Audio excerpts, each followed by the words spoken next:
मेरे सर पे आसमां सा बाबा तेरा हाथ, मेरे लिए तो सब।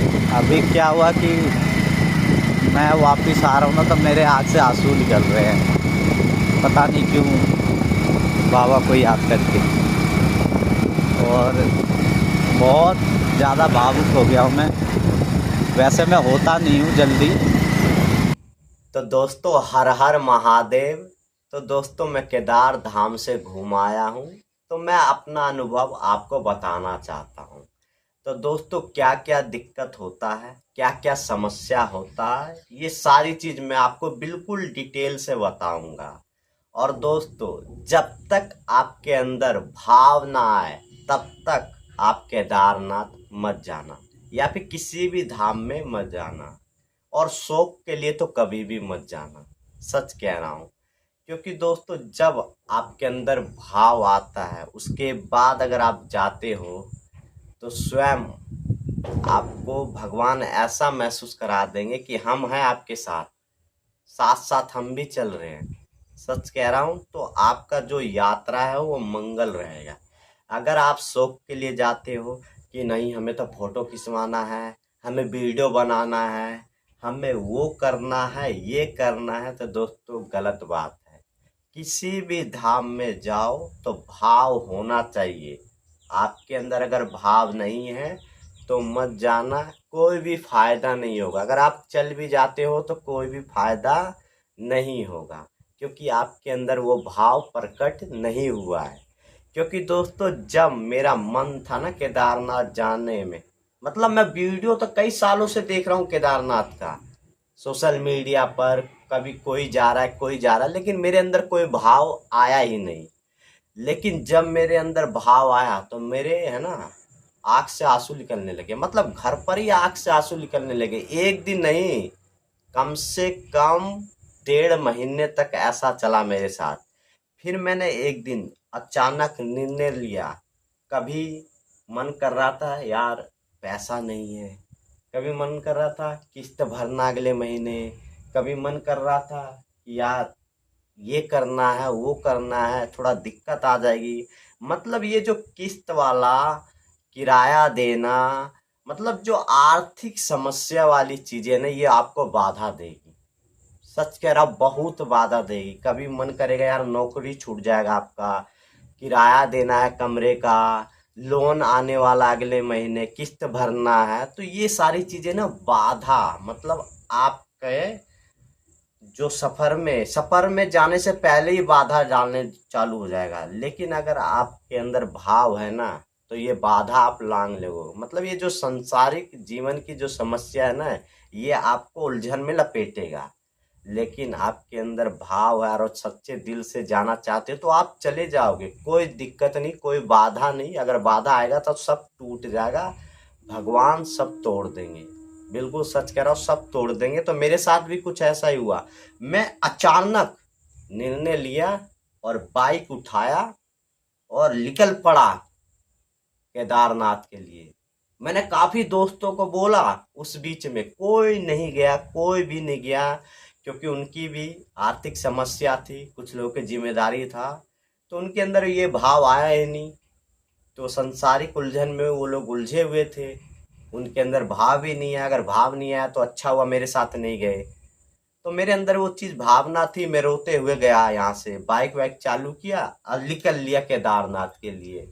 सीधा गया मैं हरिद्वार, और हरिद्वार में मैंने किया गंगा स्नान, और गंगा स्नान करने के बाद मैं गया मनसा देवी का दर्शन के लिए, और मनसा देवी का दर्शन भी हो चुका था।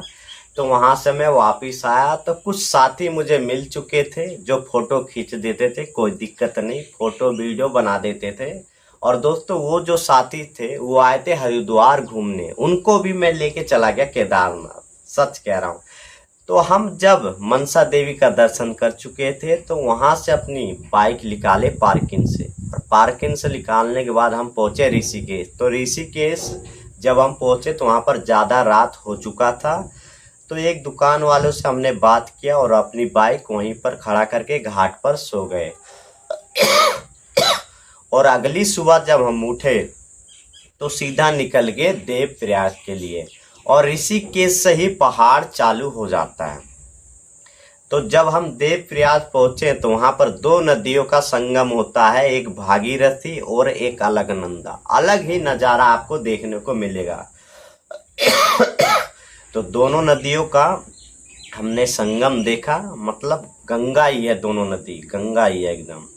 वहां पर जितनी भी नदियां हैं कोई ना कोई गंगा ही आपको मिलेगी। तो वहां से हम सीधे निकले तो बीच में पड़ी हमें धारा मंदिर, धारा देवी का मंदिर पड़ा। तो हमने दर्शन नहीं किया, हम चले गए सीधे गौरीकुंड। तो गौरीकुंड में गए तो वहाँ पर हमने पंजीकरण कराया और पंजीकरण कराने के बाद वहाँ से हमारा पैदल यात्रा चालू हो जाता है।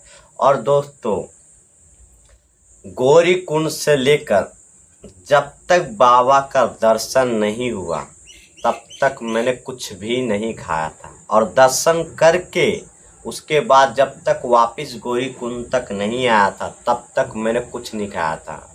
मतलब पैदल यात्रा किया था, और पैदल यात्रा इतना मुश्किल यात्रा है। अगर आपके अंदर हिम्मत नहीं है, अगर आपके अंदर भावना नहीं है भगवान के प्रति, तो दोस्तों सच कह रहा हूँ आपका जो शरीर है साथ नहीं देगा। सच कह रहा हूँ, एक हिम्मत होना चाहिए, एक भरोसा होना चाहिए। बाबा का नाम लेते हुए आप निकलते रहो, क्योंकि दोस्तों जब आप भगवान के दर्शन के लिए जब जाओगे, भोले बाबा के दर्शन के लिए जब आप जाओगे तो आपको पता कैसा महसूस होगा। ऐसा लगेगा कि ऊपर ज़्यादा फोर्स लग रहा है चढ़ने में, और धरती का जो गुरुत्वाकर्षण है वो नीचे की तरफ खींच रहा है, नीचे की तरफ खींचेगा।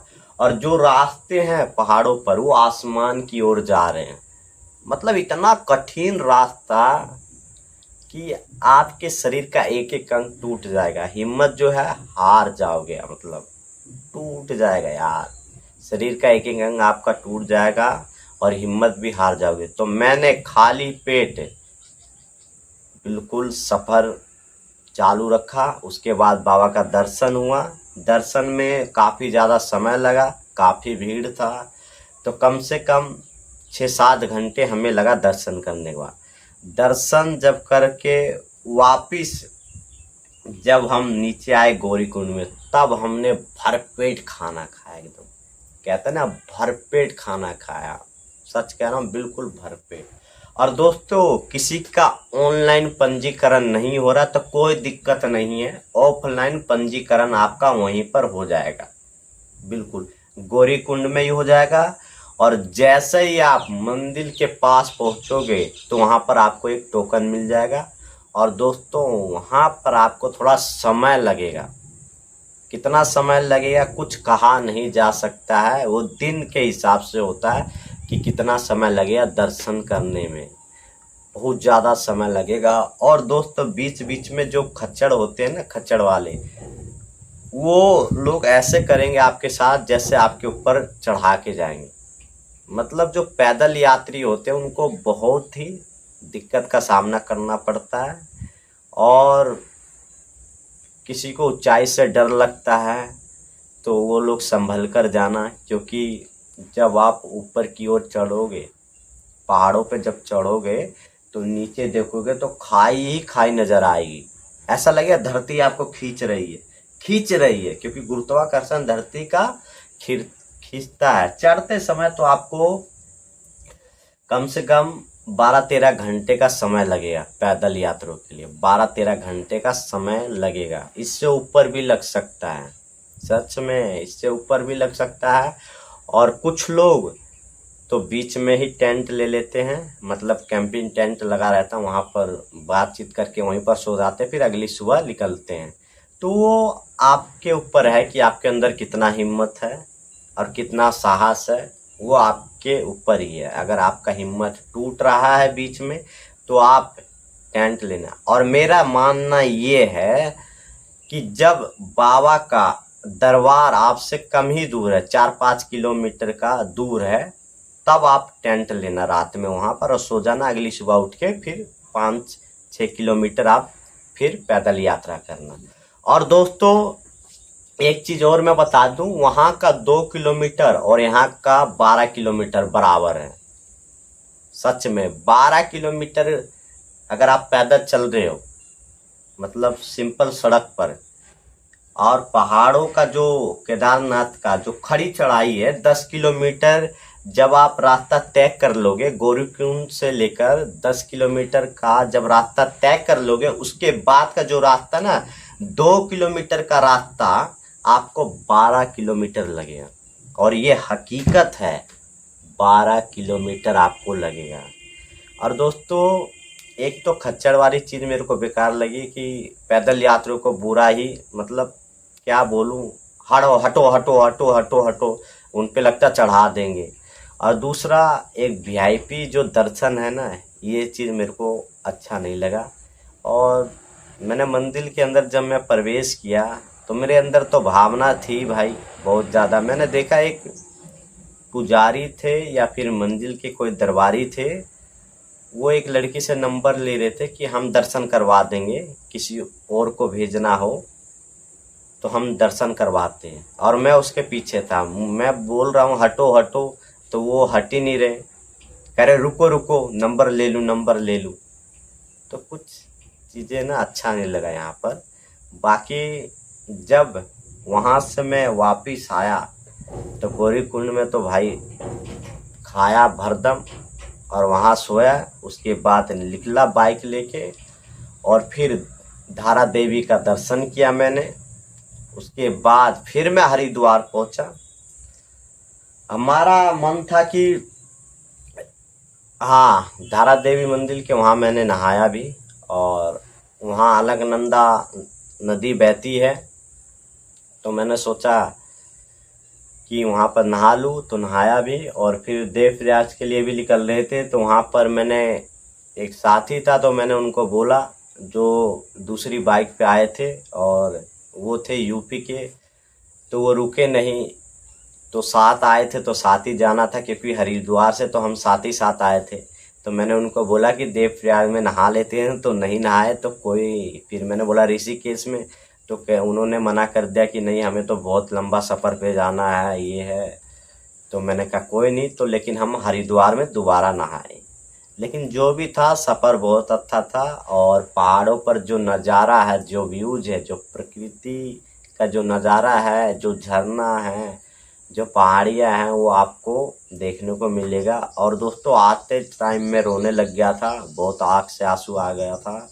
वो लोग तो आगे निकल गए थे, मैं अकेला रह गया था और बहुत रो रहा था, मतलब बहुत आंसू आ रहे थे, पता नहीं क्यों मेरे अंदर ये भावना कहाँ से आया। और मैं कभी भी भावुक नहीं होता हूँ। मैं सोचता था कि लोग रोते क्यों हैं मंदिर में जाकर, ऐसा क्या हो जाता है जो लोग रो जाते हैं, आँख से आंसू आते हैं, खूब रोते हैं।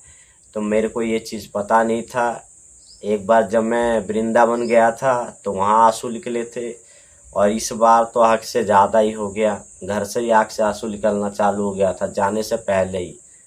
मतलब जाते हुए भी रोया और आते हुए भी रोया। मतलब जिस भाव से मैं गया था और उसी भाव से आया हूँ। और केदारनाथ से मैंने कुछ नहीं मांगा, बाबा से मैंने कुछ नहीं, कोई भी मन्नत नहीं मांगा, कुछ भी नहीं। और काफ़ी लोग पूछ रहे थे कि बाबा के दरबार से क्या लाया, क्या लाया। मैं कुछ नहीं लाया, सिर्फ भाव लेके आया हूँ और कुछ भी नहीं लाया हूँ। तो बाकी हर हर महादेव। और लगता है बाबा का बार बार संकेत आ रहा है। मतलब आने के बाद भी, अभी मैं घर पे हूँ, आने के बाद ऐसा लग रहा है मेरा मन, दिल, ख्याल सब कुछ मेरे हाथ में नहीं रहा, सब बाबा ले गए। सच में सब कुछ बाबा ले गए। और बार बार बाबा का संकेत आ रहा है दोबारा, दिल भरा नहीं अभी भी, और बार बार बाबा का संकेत आ रहा है। और बाबा ऐसा महसूस करवा रहे हैं मुझे कि अपनी तरफ खींच रहे हैं मुझे यहाँ से। मतलब बार बार संकेत आ रहा है, दिल है ना, दिल कह रहा है कुछ, भावना फिर से प्रकट हो रहा है, फिर से बाबा खींच रहे हैं। और हो सकता है मैं निकल सकता हूँ दोबारा के लिए, अब कभी भी जा सकता हूँ, कुछ भरोसा नहीं है मेरा सच में। और वहाँ से आने के बाद पता है मन में क्या सोच रहा हूँ मैं, अगर मैं मर भी गया तो कोई दिक्कत नहीं है।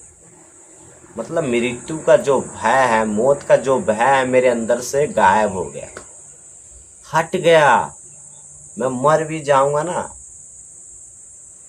तब भी मुझे गम नहीं है, या फिर मुझे कुछ भी मतलब ऐसा लग रहा है कि अगर मौत भी सामने से आए तो खुशी खुशी में स्वीकार कर लूँगा कि आजा गले लगा ले मुझे। ये मैं अपनी भावना बता रहा हूँ, मैं अपना अनुभव बता रहा हूँ। और बाकी किसी भाई को कुछ भी पूछना हो, कोई भी समस्या, कोई भी दिक्कत, कोई भी परेशानी हो मन में तो कमेंट जरूर कर देना। बाकी हर हर महादेव।